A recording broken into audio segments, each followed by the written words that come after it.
In 2025, Canada is quietly reviewing its travel and immigration policies, and 10 Asian countries may soon face new restrictions. While no official bans have been announced, concerns are growing behind the scenes about safety, security, and international cooperation. In 2025, Canada's travel policies are changing, and not quietly. Behind closed doors, Canadian officials are reviewing the travel and immigration rules for several Asian countries. These reviews are serious, and they reflect deeper concerns about security, diplomacy, public safety, and global trends. So why is this happening now? In some cases, it's about political instability. In others, it's about rising digital threats, or the inability to cooperate during emergencies. For every country on this list, Canada is asking a simple but important question. Is it still safe and smart to keep our travel doors open? Let's break it down.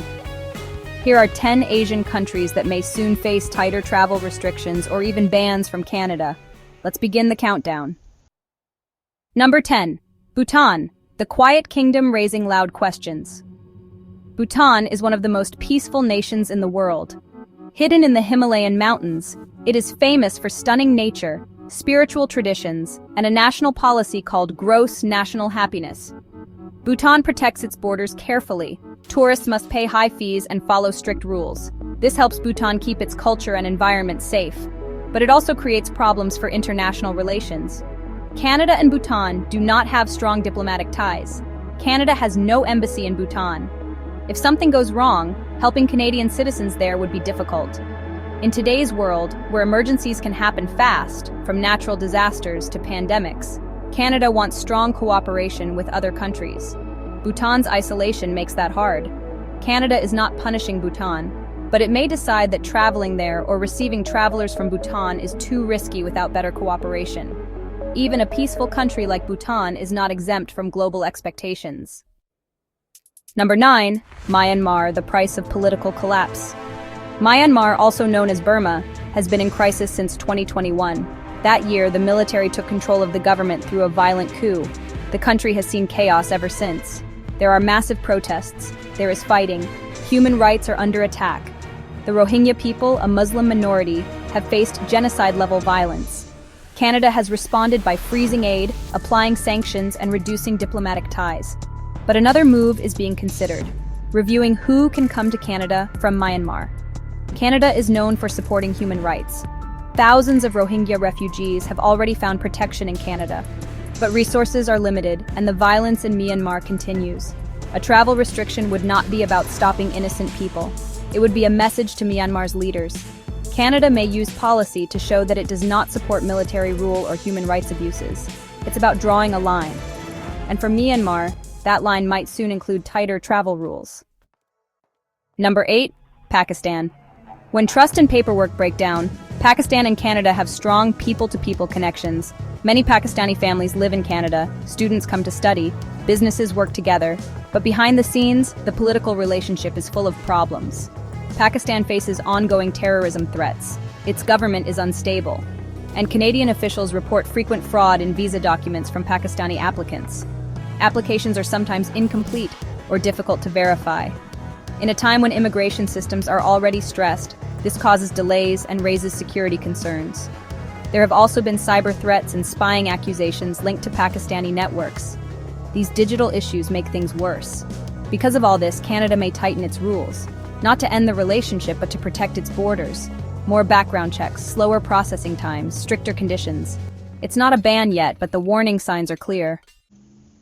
Number 7. Vietnam. Progress and pressure colliding. Vietnam is becoming an economic powerhouse. Its cities are modernizing, it's active in trade and growing fast. Canada does business with Vietnam, but lately there have been serious problems. Canadian cyber experts say Vietnam-based groups have been behind cyber attacks targeting Canadian government systems and companies.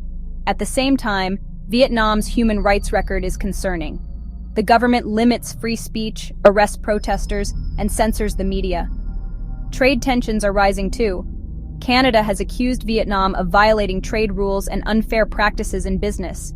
When these things combine, cyber threats, human rights issues, and trade violations, it makes Canada think twice about allowing easy travel. More restrictions may be added.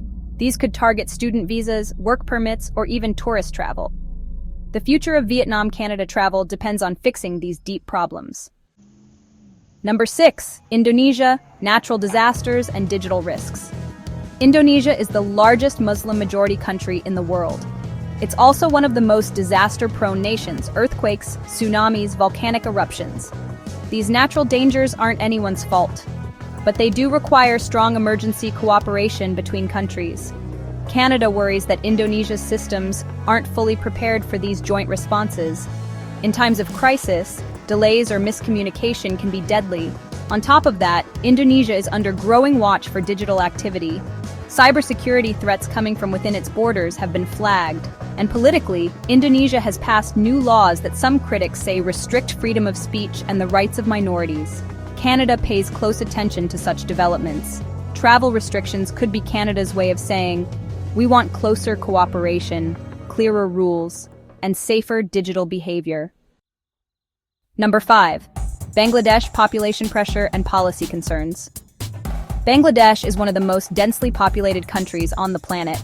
It's also highly vulnerable to climate change. Flooding, storms, and rising sea levels threaten millions.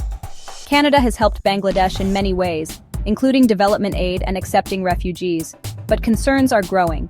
Bangladesh faces internal instability, with reports of political violence, media crackdowns, and flawed elections. There's also pressure on Canada's immigration system. A high volume of visa applications from Bangladesh, combined with weak document verification, causes processing problems. Travel restrictions may not happen immediately, but tougher screening and visa limits are being discussed behind closed doors. The goal is not to shut people out, but to make sure Canada can manage the flow safely and fairly. Number 4. The Philippines' friendship tested by migration and labor issues. Canada and the Philippines have long had friendly ties. Many Filipinos work in Canada, especially in healthcare, caregiving, and service sectors. But challenges are emerging. There are labor disputes over wages, working conditions, and worker protections for Filipinos in Canada. Some workers report exploitation or lack of support. At the same time, the Philippines is dealing with political changes. Critics say freedom of speech and justice are under threat. Canada is reviewing how it handles migrant labor from the Philippines. If concerns aren't addressed, it could lead to stricter immigration controls.